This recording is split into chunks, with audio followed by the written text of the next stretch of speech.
আসসালামু আলাইকুম ওয়া রাহমাতুল্লাহ। অ্যাকাউন্টিং বেসিক লেকচারের আজকের পর্বে তোমাদেরকে স্বাগতম। আজকে আলোচনা করব একটি গুরুত্বপূর্ণ জাবেদা নিয়ে, সেটি হচ্ছে আয় ব্যয় সংক্রান্ত জাবেদা। শুরুতেই একটু আমাদের জানা দরকার যে আসলে আয় ব্যয়টা কি বা কিভাবে আয় ব্যয় হয়ে থাকে। সাধারণত আমাদের যে আয় কিংবা ব্যয় হয়ে থাকে সেটা দুইটি মাধ্যমে হতে পারে। এক নম্বর মাধ্যম হচ্ছে ক্রয় কিংবা বিক্রয়ের করে, দ্বিতীয় নম্বর মাধ্যম ক্রয় বিক্রয় ব্যতীত অন্য কোনো প্রক্রিয়ায়। বিষয়টি একটু ক্লিয়ার করছি। আয় দুইভাবে হতে পারে, ব্যয়ও আমাদের দুইভাবে হতে পারে। আয় দুইভাবে কিভাবে হতে পারে? এক নম্বরে আমি কোনো কিছু বিক্রয় করলে আমার আয় হতে পারে। দ্বিতীয় নম্বরে বিক্রয় ব্যতীত কিছু কিছু ক্ষেত্রে আয় হতে পারে। আবার ব্যয়ের ক্ষেত্রে যদি ধরি, যখন আমি কোনো কিছু ক্রয় করি আমার ব্যয় হয়ে যায়, আবার ক্রয় ছাড়াও কিন্তু কিছু কিছু ক্ষেত্রে আমাদের ব্যয় হয়ে যায়। তো সেই দৃষ্টিকোণ থেকে আয় কিংবা ব্যয় মূলত আমাদের দুইটি বিষয়কে কেন্দ্র করেই সম্পূর্ণ হয়ে থাকে। এক হচ্ছে ক্রয় বিক্রয় সংক্রান্ত, আর একটি ক্রয় বিক্রয় ব্যতীত অন্য হিসাবের সঙ্গে জড়িত। তো সুপ্রিয় শিক্ষার্থী বন্ধুরা, আজকে আমরা ক্রয় বিক্রয় ব্যতীত যে আয় ব্যয়গুলো হতে পারে খুব সহজেই এবং সুন্দর একটি কাঠামোতে তোমাদেরকে ক্লাসটি বোঝানোর চেষ্টা করব।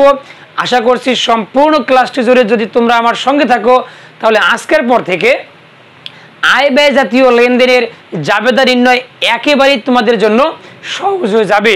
কারণ আমি মাত্র দুইটি, আয়ের জন্য একটি জাবেদা শেখাবো, ব্যয়ের জন্য একটি জাবেদা শেখাবো। এই দুইটি জাবেদা দিয়ে তোমরা হাজার হাজার আয় ব্যয়ের জাবেদা সম্পূর্ণ করতে পারবে। শুরুতেই আমরা একটু দেখে নিব আয় বা ব্যয়বাচক শব্দগুলো কি হতে পারে বা কেমন হতে পারে। দেখো, আমি এখানে লিখে রেখেছি আয় ব্যয়, অর্থাৎ আমাদের আজকের আলোচ্য বিষয়।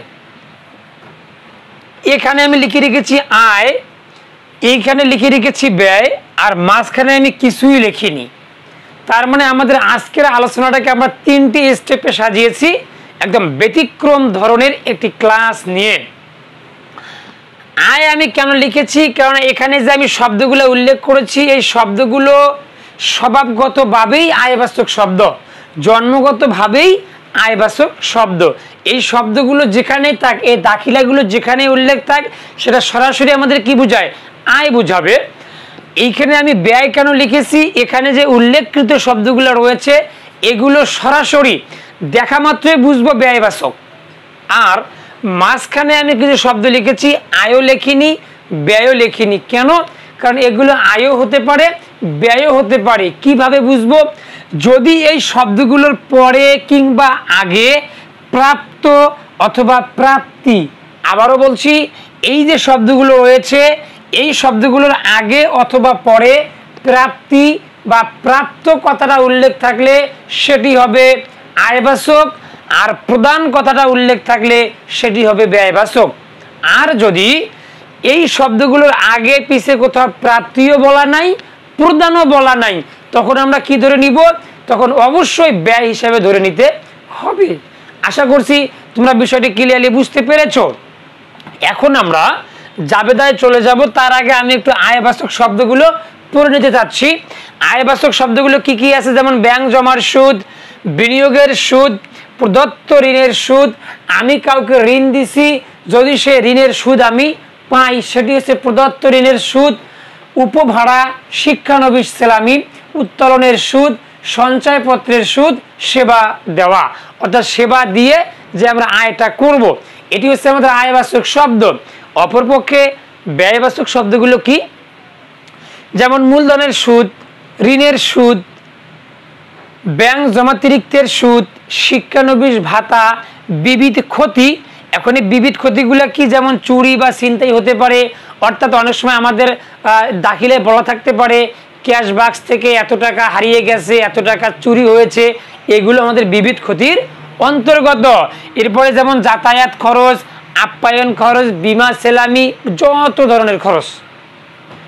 এখন আমরা জাবেদা শিখব, মাত্র দুইটি জাবেদা। আজকের আমাদের আলোচনার মূল পয়েন্টই হলো এই দুটি বিষয়, যে কিভাবে হাজার হাজার ব্যয় সংক্রান্ত শব্দের জাবেদা মাত্র একটি কৌশলে করতে পারবো এবং হাজার হাজার আয় সংক্রান্ত শব্দের জাবেদা মাত্র একটি কৌশলে করতে পারবো। শুরুতেই আমরা একটু আয় সংক্রান্ত শব্দগুলোর জাবেদা তোমাদেরকে দেখাবো। মাত্র একটি জাবেদা কি দেখো, বলা আছে নগদান হিসাব ডেবিট, আয় বাচক শব্দটি হবে ক্রেডিট। আয় মানে কি? ব্যাংক জমার সুদ। আমি ব্যাংকে টাকা জমা রেখেছিলাম, সেখান থেকে আমি সুদ পেয়েছি, তাহলে আমি সুদ হিসেবে কি পেলাম বলতো? নগদ টাকা পেলাম। তার মানে আমার নগদ টাকা বৃদ্ধি পেল। আমরা জানি আমার কাছে যেটা বৃদ্ধি পাবে বা আমার কাছে যে জিনিসটা আসবে সেটি আমার ডেবিট। তার মানে যাবতীয় আয়ের মাধ্যমে আমরা কি পাই? নগদ টাকা আমাদের কাছে পাই। কাজে নগদান হিসাব কি হবে? ডেবিট। তো নগদান হিসাব ডেবিট হলো, তাহলে ক্রেডিট কি হবে? আমরা জানি জাবেদায় অবশ্যই দুটি পক্ষ থাকতে হবে, ডেবিট এবং ক্রেডিট। তাহলে আমার নগদান যেহেতু ডেবিট হলো, এই নগদ টাকাটা আমি পেলাম কোন মাধ্যমে? সেই মাধ্যমটাই অর্থাৎ আয়বাচক যে শব্দটার মাধ্যমে আমি নগদ টাকা পেলাম ওই শব্দটাই হবে ক্রেডিট। যেমন ব্যাংক জমার সুদ পাওয়া গেল, কি হবে? নগদান হিসাব ডেবিট। আয়বাচক শব্দ বলতে কি? যে ব্যাংক জমার সুদের মাধ্যমে পাইলাম, তার মানে ব্যাংক জমার সুদ হিসাব ক্রেডিট। আমাকে বলা হলো যে শিক্ষানবিশ সালামি প্রাপ্ত এত টাকা, আমাদের জাবেদা কি হবে? নগদান হিসাব ডেবিট, শিক্ষানবিশ সালামি হিসাব ক্রেডিট। বলা হলো বিনিয়োগের সুদ 5,000 টাকা পাওয়া গেল, জাবেদা কি হবে? নগদান হিসাব ডেবিট, বিনিয়োগের সুদ হিসাব ক্রেডিট। আশা করছি আয়বাচক শব্দগুলোর জাবেদা খুব সহজেই কিভাবে নির্ণয় করা যায় তোমরা সেটা ক্লিয়ারলি বুঝতে পেরেছো। এরপরেও যদি কারো বুঝতে কোনো ধরনের সমস্যা হয় অবশ্যই তোমরা কমেন্ট বক্সে কমেন্ট করে জানাবে, চেষ্টা করবো ইনশাল্লাহ এর সঠিক কোনো সমাধান দেওয়ার জন্য। এখন আমরা দেখব ব্যয়বাচক শব্দগুলোর ক্ষেত্রে কিভাবে আমরা জাবেদা নির্ণয় করব। ব্যয় মানে কি? আমার কাছ থেকে টাকা চলে যাবে, আমার কাছ থেকে যা চলে যায় সেটা হবে আমার ক্রেডিট। তার মানে ব্যয়বাচক শব্দের ক্ষেত্রে সবসময় নগদান হিসাব কি হবে? ক্রেডিট হবে। আর যেই শব্দটার মাধ্যমে আমার কাছ থেকে নগদ টাকা চলে গেল ওই শব্দটাকে ডেবিট করতে হবে। যেমন আমরা যদি বলি এখানে শিক্ষানবিশ ভাতা প্রদান 5,000 টাকা, তাহলে আমার টাকাটা আসলো না চলে গেল? বলতো টাকাটা চলে গেল, তাই না? তার মানে টাকা আমার ক্রেডিট, বাট কোন মাধ্যমে টাকাটা চলে গেল? এই শিক্ষানবিশ ভাতা, এটি হচ্ছে আমার ব্যয়বাচক শব্দ। অর্থাৎ এটার জাবেদা হবে শিক্ষানবিশ ভাতা হিসাব ডেবিট, নগদান হিসাব ক্রেডিট। যাতায়াত খরচ, এর জাবেদা কি হবে? তার মানে নগদ টাকা যাবে, বাট কার মাধ্যমে? যাতায়াত খরচের মাধ্যমে। তার মানে যাতায়াত খরচ হিসাব ডেবিট, নগদান হিসাব ক্রেডিট। এখন আমরা একটু এগুলো নিয়ে দেখি। যদি বলা থাকে বেতন প্রাপ্তি, প্রাপ্তি মানে কি? আয়। তার মানে আমি এবার পাইলাম, নগদ টাকা পাইলাম, তখন আমার জাবেদা কি হবে? নগদান হিসাব ডেবিট, বেতন হিসাব ক্রেডিট। এই শব্দগুলোর মাধ্যমে যদি আমার কাছে টাকা আসে তাহলে নগদান হিসাব ডেবিট, এই শব্দগুলো হবে ক্রেডিট।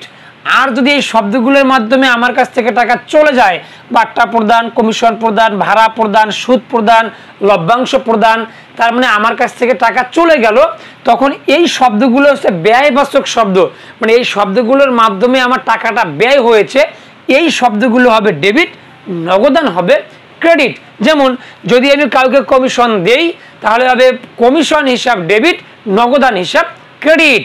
সুপ্রিয় শিক্ষার্থী বন্ধুরা, আশা করছি আজকের ক্লাসটি তোমরা খুব সহজেই বুঝতে পেরেছো, কেননা তোমাদের অধিকাংশ জাবেদায় কিন্তু এই আয় ব্যয়বাচক শব্দগুলোই দেয়া থাকে।